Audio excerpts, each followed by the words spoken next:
हरे कृष्णा, धन्यवाद प्रणाम आप सभी को। तो आज एक हम बहुत सुंदर विषय लेकर आए हैं, भगवान की कृपा। तो भगवान की कृपा हमेशा उन भक्तों पर बरसती रहती है जो उनके शरणागत हो जाते हैं, और जो भक्ति नहीं कर रहे हैं उन पे भी हम कृपा देख सकते हैं। कैसे भगवान सभी जीवों का पालन पोषण कर रहे हैं। इस भौतिक संसार में जीवों ने जन्म लिया, अपने साथ कुछ भी लेकर नहीं आया है ना खाने के लिए, ना पहनने के लिए, ना रहने के लिए, पर सब कुछ, सब साधन भगवान सबको दे रहे हैं। लेकिन जो भगवान के प्रति शरणागत हो जाते हैं उनका वो विशेष ध्यान रखते हैं। भगवद गीता में भी बारंबार कहते हैं भगवान कि मेरे भक्त जो है मुझे अत्यंत प्रिय हैं। और भागवतम में अनेकों अनेक उदाहरण भरे पड़े हैं इसके। और अपने जीवन में भी हम देखेंगे, इतिहास में कई लोगों ने भक्ति करके भगवान का शरणागत कर प्राप्त करके, है ना, सब कुछ प्राप्त किया, भगवान धाम प्राप्त किया, परम सुख परम आनंद की प्राप्ति कर ली। तो भगवान की कृपा जो है वो कई प्रकार से हमें मिलती है, हमें समझना चाहिए। तो ये मनुष्य जीवन जो मिला है ना, वो भगवान की भक्ति के लिए ही मिला है। तो हम भक्ति में जब लगते हैं, भगवान का पवित्र नामों का जप करते हैं, हरे कृष्णा कृष्णा कृष्णा हरे हरे, हरे राम राम राम हरे हरे। तो इस हरे कृष्णा महामंत्र से हम भगवान की भक्ति को बहुत, है ना, सुलभता से कर पाते हैं, बहुत सरलता से कर पाते हैं। और फिर भगवान की वो कृपा जो है ना, जिसके लिए हमें ये जीवन मिला है भगवान की भक्ति करने के लिए, और भगवान की कृपा हम पे, है ना, विशेष रूप से बरसती है, उसका हम अनुभव भी कर पाते हैं। तो भागवतम में इसके अनेक उदाहरण मिलते हैं। ध्रुव महाराज, प्रहलाद महाराज, बलि महाराज, गजेंद्र महाराज, अम्बरीश महाराज, युधिष्ठिर महाराज, परीक्षित महाराज, है ना। और भी जब भगवान ब्रज में थे तो अनेकों अनेक असुर जो उनका वध करने आए थे, भगवान ने उन सबका उद्धार किया। तो उनके जीवन में भगवान का जब हम पढ़ते हैं, उनकी लीलाओं को पढ़ते हैं, तो हम समझते हैं कि कैसे भगवान ने अपनी कृपा सभी पे अपनी कृपा प्रदर्शित की। तो जब ध्रुव महाराज छोटे से बालक थे, 5 वर्ष के थे, तो अपने पिता उत्तानपाद की गोदी में वो बैठना चाहते थे, पर उनकी एक सौतेली माँ थी सुरुचि, तो जिन्होंने उसको मना किया कि नहीं, तुम अपने पिता की गोदी में नहीं बैठ सकते, इस पे सिर्फ मेरे बेटे उत्तम का अधिकार है, तुम यहाँ पर तभी बैठोगे, तुम मृत्यु प्राप्त करके मेरी कोख से जन्म लोगे तभी बैठ पाओगे। तो इतना कठोर वचन सुन के जो ध्रुव महाराज थे, छोटे थे, 5 वर्ष के थे, लेकिन उनका हृदय जल गया और वो रोते रोते अपनी माँ के पास आए। सुनीति, है ना, राजा उत्तानपाद की 2 रानियाँ थी, एक बड़ी सुनीति और छोटी सुरुचि। तो बड़ी रानी को अवहेलना करते थे, छोटी से ज़्यादा प्रेम करते थे और उससे थोड़ा सा डर कर भी रहते थे। तो राजा उत्तानपाद ने कुछ भी नहीं कहा, चाहे तो प्रतिकार भी कर सकते, पर कुछ भी नहीं कहा। तो हालांकि हाँ, इस दृश्य में हम देख रहे हैं कि ध्रुव महाराज के साथ बहुत बुरा हुआ, लेकिन अभी आगे चल के ध्रुव महाराज के साथ के ऊपर असीम कृपा बरसने वाली है। तो ये सब चीज़ें भगवान जानते हैं, और भगवान भक्तों को, है ना, भक्तों को अगर कुछ थोड़ा सा, अगर भक्तों के जीवन में कष्ट भी आता है तो उसका निवारण भगवान करते हैं। तो सुनीति अपनी माँ के पास जाते हैं तो वहाँ रोते हुए, तो सुनीति क्योंकि भगवान की भक्ति, है ना, तो वो समझाती हैं अपने पुत्र को कि तुम्हें अगर अपने पिता से भी बड़ा राज्य चाहिए या पिता से भी शक्तिशाली बनना है तो तुम रो मत, जाके भगवान विष्णु की आराधना करो।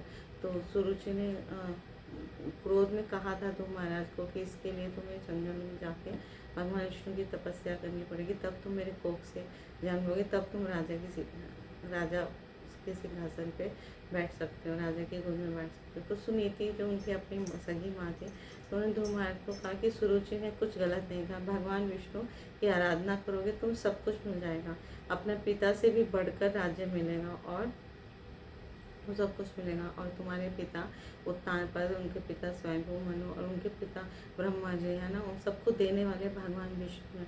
और बहुत सुंदर एक श्लोक भी गाते हैं वो, तमेव वत्साश्रयाभृत्य वत्सलं मुमुक्षुभिर्मिक्य पदाब्ज पद्धति अनन्य भावे निज धर्म भाविते मनस्य वस्थाप्य भजस्व पुरुषम। मेरे पुत्र, ये श्रीमद् भागवतम की 4.8.22 श्लोका है। मेरे पुत्र, तुम्हें भी भगवान की शरण ग्रहण करनी चाहिए, क्योंकि वे अपने भक्तों पर अत्यंत दयालु हैं। जन्म मरण के चक्र से मुक्ति चाहने वाले व्यक्ति सदैव भक्ति सहित भगवान के चरण कमलों की शरण में जाते हैं। अपना निर्दिष्ट कार्य करके पवित्र होकर तुम अपने हृदय में भगवान को स्थिर करो और एक पल भी विचलित हुए बिना उनकी सेवा में तन्मय रहो। तो सुनीति जो उनकी अपनी माँ होती है वो भी उनको भगवान विष्णु की शरण ग्रहण करने के लिए कहती है भगवान के, है ना। इस क्योंकि भगवान जो है ना, सभी व्यक्ति पे जन्म मृत्यु जरा व्याधि उनके शरणागत भक्तों को हमेशा से भौतिक जगत से मुक्त कर देते हैं। जन्म मृत्यु जरा व्याधि के बंधन को काट देते हैं, है ना।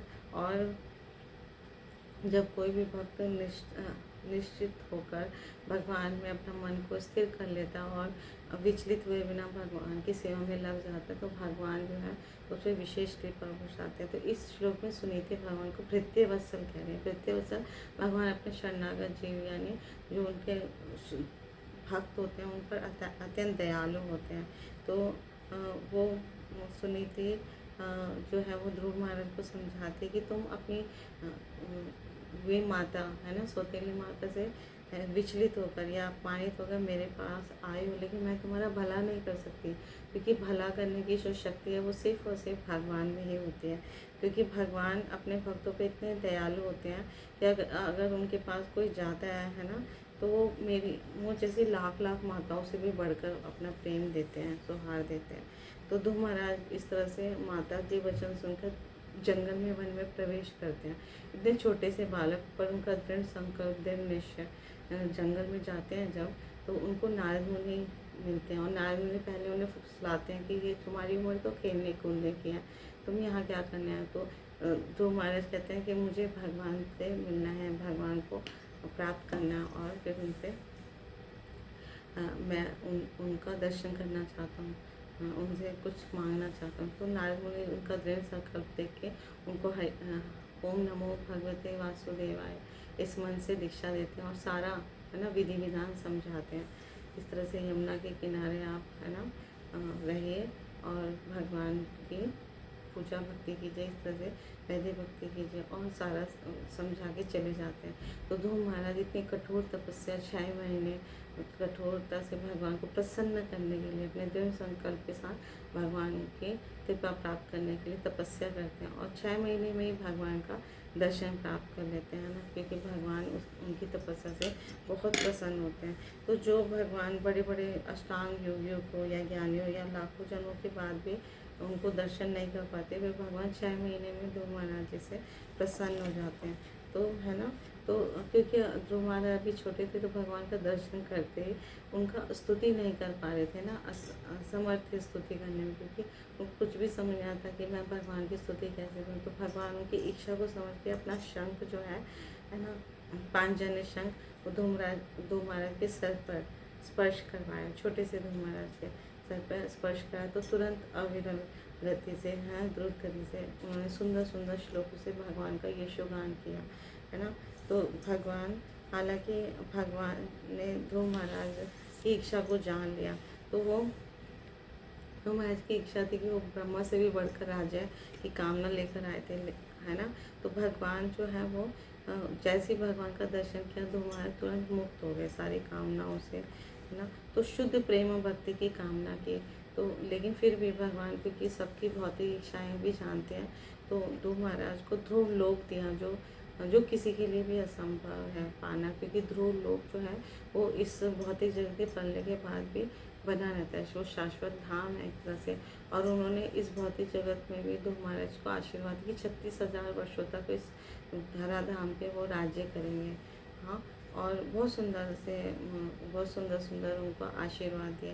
लेकिन ध्रुव महाराज अंदर पछता रहे थे कि मैं तो है ना, मुझे हीरा मिल गया, मैं कांच को ढूंढने गया था, मुझे हीरा मिल गया। भगवान का दर्शन करके वो इतने विह्वल हो गए क्योंकि भगवान की कृपा प्राप्त हुई, भगवान का दर्शन प्राप्त हुआ एक छोटे से बालक को। और घर आके देखते हैं उनके माता पिता सभी उनसे प्रेम से मिलते हैं दोबारा।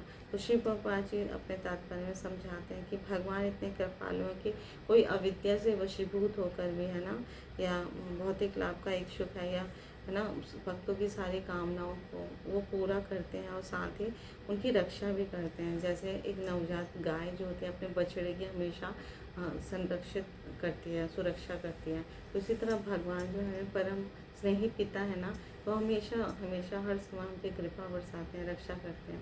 तो इसलिए हमें भगवान की भक्ति करनी चाहिए, उससे हमारा लाभ ही लाभ है, कल्याण ही कल्याण है। और है ना, और जीवन के अंत में हमें भगवान का धाम मिलता है, भगवान का वो शाश्वत धाम मिलता है जहाँ पर हमें जन्म मृत्यु जरा व्यक्ति से हमेशा के लिए हम बंधन से मुक्त हो जाते हैं, क्योंकि इस भौतिक जगत में हम अनादिकाल से जन्म मृत्यु जरा व्याधि से फंसे हुए हैं, ग्रसित हैं, और साथ ही साथ हम दुखों को, तीन ताप के जो दुख हैं वो उससे कष्ट ही झेल रहे हैं। तो इन कष्टों का निवारण करने का एकमात्र साधन केवल भगवान का भक्ति ही है। तो भगवान की भक्ति करके हम भगवान की विशेष कृपा प्राप्त करते हैं।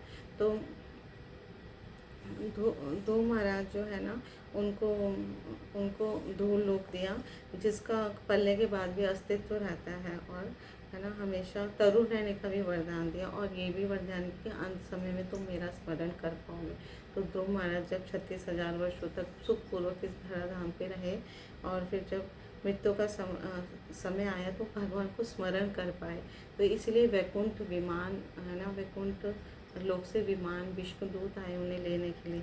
तो भगवान ने उनके लिए सुंदर विमान भेजा, और वो सशरीर यानी अपने इस भौतिक शरीर के साथ ही काल के ऊपर, काल के सिर के ऊपर पैर रख के फिर उस विमान पर बैठकर भगवान के धाम चले गए। तो कोई भौतिक इच्छा भी अगर स्थापित करता है अपने हृदय में, तो भगवान उसकी भी है ना पूर्ति करते हैं।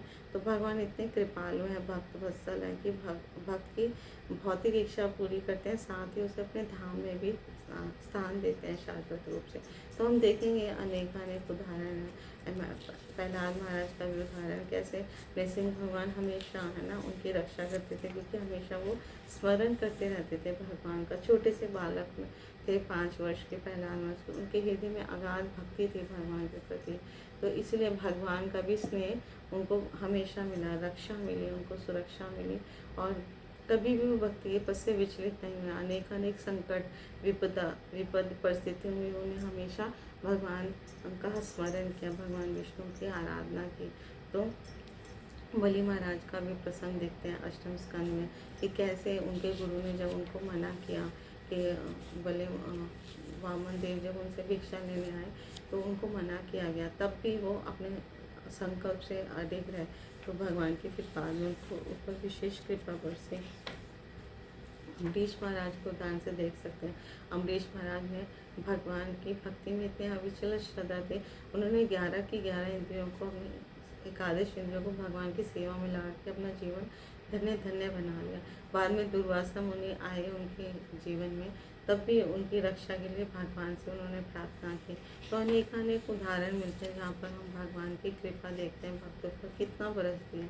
गजेंद्र मोक्षण में हम देखते हैं एक हाथी जो है वो है ना घड़ियाल के जब